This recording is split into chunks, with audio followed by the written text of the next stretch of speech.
Why do you think it's really important to build that collaborative content and do more than just game?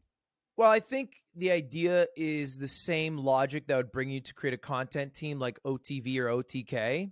But when you have many people, then you as an individual have a higher floor because you are constantly creating content with these people.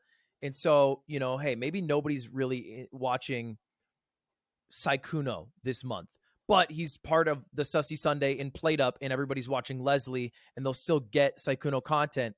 And in that way, you can never really fade from you never drift off into obscurity because you're always being exposed to people in some way, as opposed to if you are totally on your own island and you don't collaborate with anybody at all.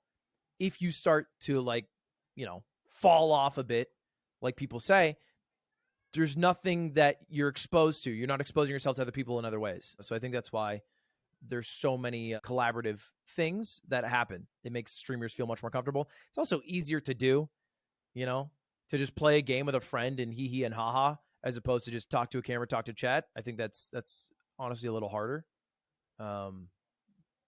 So I think those are reasons why that phenomenon happens. What's part of what sort of blows me away about the influencer industry more generally is the fact that, Mr. Beast aside, because he's a phenomenon to himself, but streamer content is, relative to television production, etc., relatively low cost, right? It's a lot of effort time-wise, and you can value your time however you want based off of what you think you should make, but the actual production behind it can be very, very low cost, whether it be a phone or just a sort of DSLR on a stick or whatever you're doing based off of what you're putting together.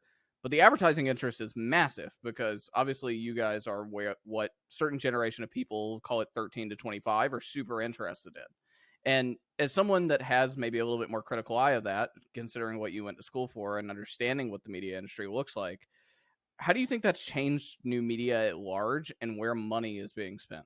I think there's a lot more money being spent on streamers, YouTubers. I think that only increases, but I still think we're 5 years out from some of the bigger money actually understanding the spaces.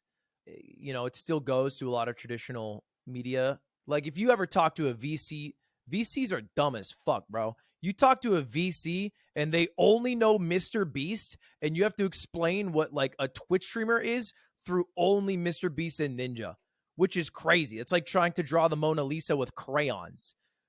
So there is definitely a lot of people who work at these companies who are very smart, but they're also still run by boomers. So we're not all the way there yet. But it's so obvious that the value you get for the cost of an activation with Pokimane is miles higher than if you were to do it through probably a much more expensive route and do it with Angels baseball team, right?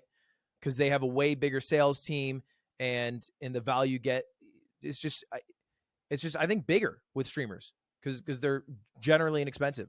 Then again, there's another problem though where it's only the big streamers who get paid out because they're known.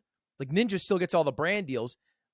Outside of his name recognition, Ninja's not getting more viewers than most of the other big guys. The 150 or 200 ranked streamer on Twitch nowadays. Yeah, he's not 100% he's getting paid more per brand deal, you can imagine, than the 100 people above him. Because again, what do they know? They know brand recognition, name recognition. So I don't know. I think all those companies are still pretty slow, but they're changing. Thanks for watching Visionaries on YouTube. For more content, please subscribe to the Overcome channel.